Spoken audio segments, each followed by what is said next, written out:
You seem like a very, very intelligent man. You did. I took the IQ. I got 161, 169. So obviously you're smarter than me. Or is that right? Albert Einstein's IQ was 164. Hello everybody, I'm Adam King, the King Source, for another episode of the Above Average Baseball Show. With me, the King Source. As that red button said, and it's about to pop back up again, subscribe to the channel, like the videos, and watch them all the way through it. Really just on my channel, all of the channels out. Okay? So, let's get into the Boris 4, I call them. These 4 superstar free agents that still have not signed. And we'll get on to the latest rumblings about them. We're getting into a lot of stuff here. Let's start with Blake Snell because more popped out about him over the weekend, and it's only complicating things, if you ask me.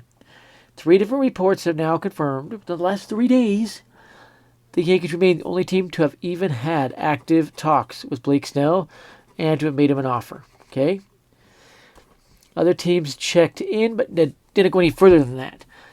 This is extremely telling, okay? And here's why. Here's why. So, when a team is going to sign a player, they go after him, they don't check in with them, and they not contact them the rest of the offseason. They will stay in contact. The only team to have stayed in contact is the Yankees. We know that because the offer's still on the table. That was confirmed by Passan and Heyman and Rosenthal now. And knowing the Yankees are his only offer, why would he make such a brain-dead demand as 9 years, $270 million? Knowing full well no left-hand starter in history has ever gotten more than a 6-year contract. Had he demanded 7 years and 210, okay, he might have got some traction. Because that one would have been as outlandish. However, we now know the Yankees have been using Carlos Rodon against Blake Snell. Saying Carlos Rodon's a very similar player. He had 2 Cy Young years, and he didn't win them. I don't think he has 1 Cy Young. Going into free agency, he was a year younger than Snell going into free agency. Missed fewer games. Averages more inning pitch per start at 6. And it's hurting Blake Snell's free agency.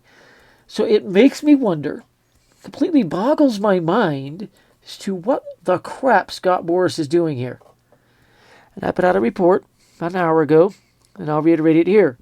I am told by 2 inside sources in the Boras corporate agency, if I could say it, he is telling Boras to call the Yankees up, accept that offer, but finagle it up or negotiate it up just above Rodon's record. And he's going to take it and join the Yankees on it. Now, it makes a lot of sense to me. I was not giving any timeline, anything like that, anything other than what I just told you. Doesn't tell me a lot, but does tell me he's thinking things over. And he's starting to panic. Do I think Boras takes any of these 4 free agents into March? No. Every time a free agent's been taken into March, their demands went drastically down. Remember, Manny Machado was demanding $280 million, ended up at $300 million because he went into March. That's one for you. So I think with this one, and I'm told, remember, Passan said of the big 4, Boras 4, none are expected to sign before February. I'm told the one that could is Blake Snell. Though we are here on January 29th. Okay? So, Thursday is February. Could happen this week, could. You can never rule anything out.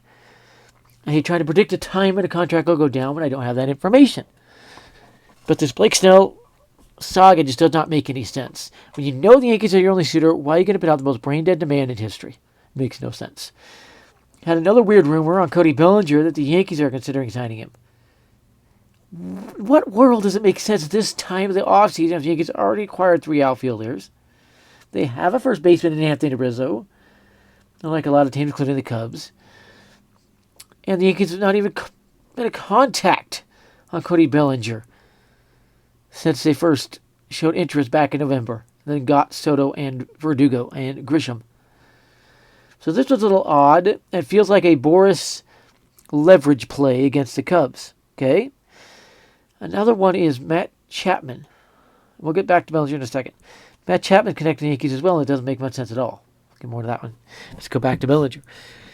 So as Cody Bellinger, it's now known no team has actually made him an offer. The Cubs have discussed numbers with him. The Yankees, of course, back in November. But no team has actually made him an offer. Now, what is an offer? There's 3 kinds. There's the one that is signed as the final contract. There's a verbal one saying, here's the numbers we're offering. It's on a paper. You submit it. So there's actually a written one, I should say. Then there's a verbal one when you say we're willing to offer 8 years, $240 million. So there's 3 different kinds of offers. It hasn't got past the numbers yet. They haven't even made the verbal offer yet. And the verbal's always first. And then you get the written one. Or it can skip written and go right to the final one. So, very interesting things. Very interesting things. Yeah, I'm not trying to make Bellinger free agency, but another one was, what the heck is Boras doing? Because the Cubs made an offer 8 years, and it's somewhere, I've been told, between 160 and 180 million.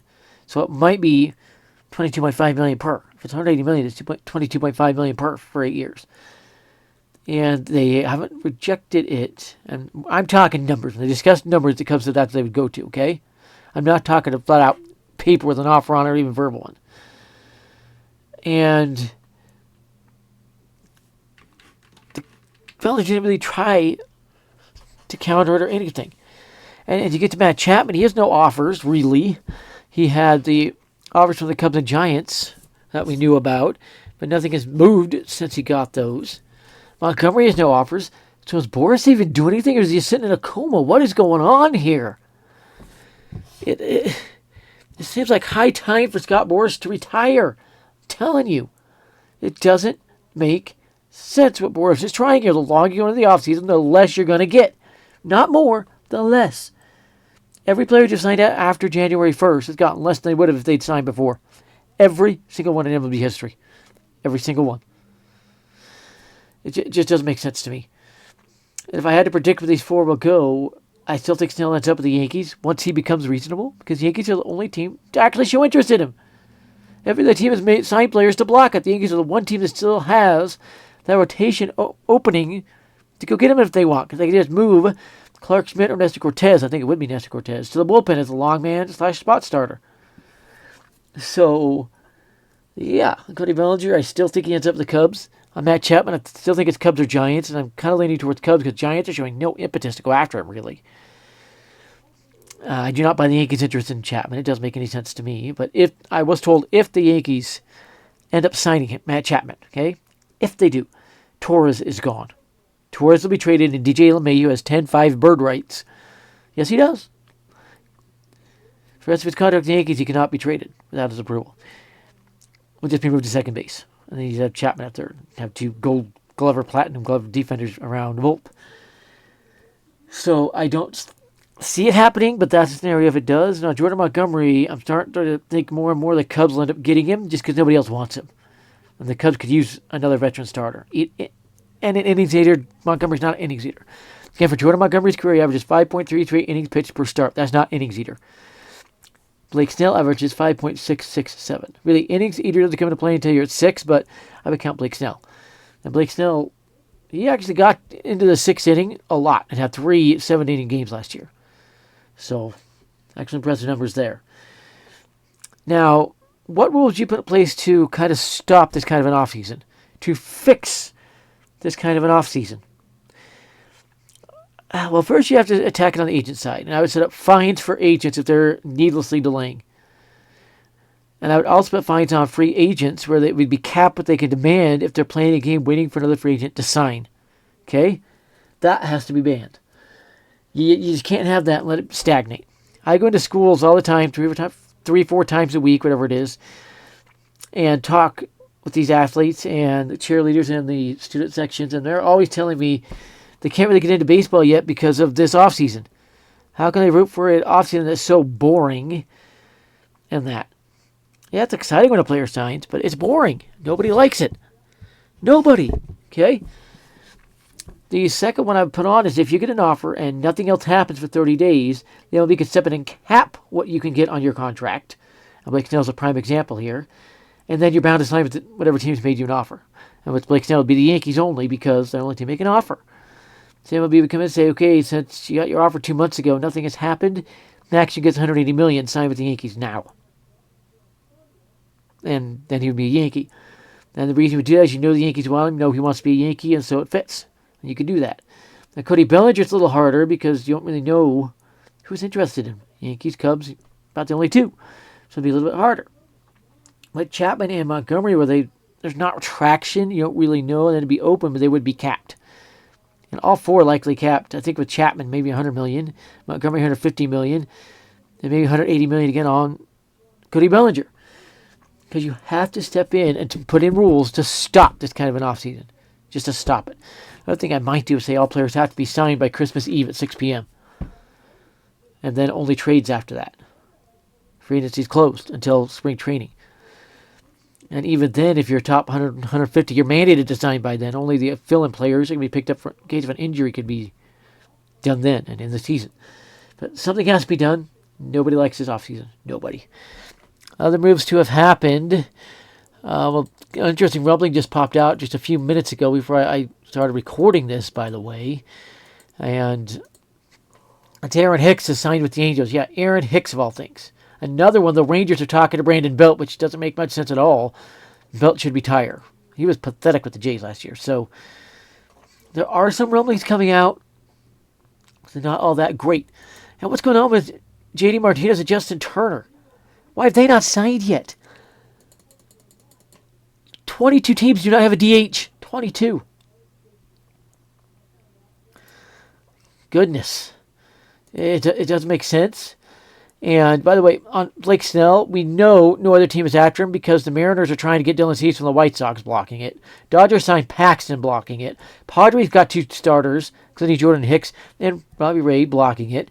Mariners also traded for Anthony Descafani and then just signed another starter. So they've blocked it. Everybody's blocked it.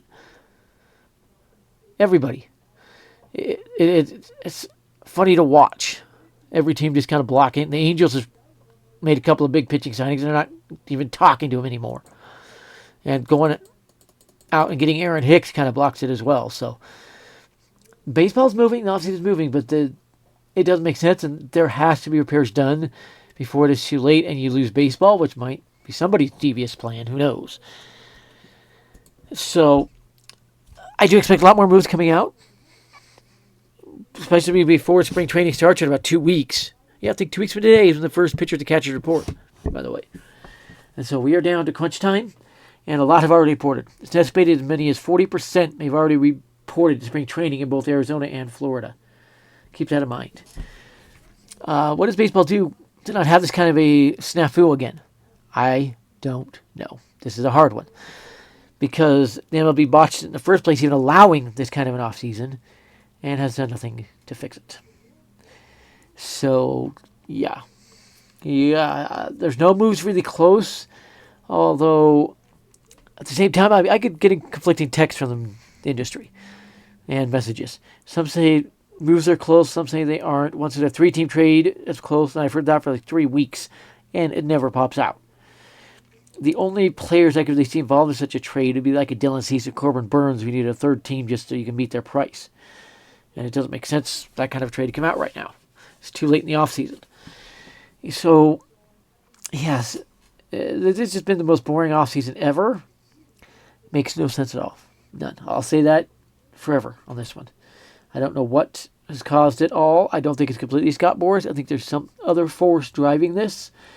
Another thing you would have to do, by the way, if you're going to fix this, is ban players. I'm going to say this again. I'm sorry I said it, but I'm going to say it again.